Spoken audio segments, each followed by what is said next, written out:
লোকজ সংস্কৃতির বর্ণিল প্রকাশ আর শিক্ষার্থীদের প্রাণবন্ত অংশগ্রহণে আয়োজিত হলো BUP folk and cultural fest 2025। 8 থেকে 10 জুলাই 3 দিন ব্যাপী এই উৎসবটি সমাজবিজ্ঞান বিভাগের তত্ত্বাবধানে আয়োজন করে বিউপি কালচারাল ফোরাম।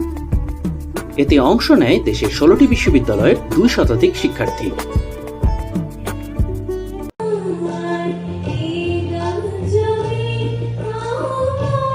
লোকসঙ্গীত, নাটক, চিত্রাঙ্কন, আবৃত্তি, নৃত্য সহ 10টির বেশি বিভাগে প্রতিযোগিতা অনুষ্ঠিত হয়।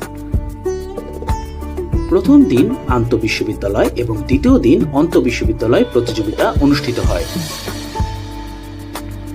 বিচারক হিসেবে উপস্থিত ছিলেন প্রখ্যাত সাংস্কৃতিক ব্যক্তিত্বগণ। সমাপনী দিনে বিজয়ীদের হাতে পুরস্কার তুলে দেন FASS এর ডিন ব্রিগেডিয়ার জেনারেল শাহিদুল ইসলাম। তিনি তরুণদের সাংস্কৃতিক চর্চায় উৎসাহ দিতে এরকম আয়োজনের প্রশংসা করেন।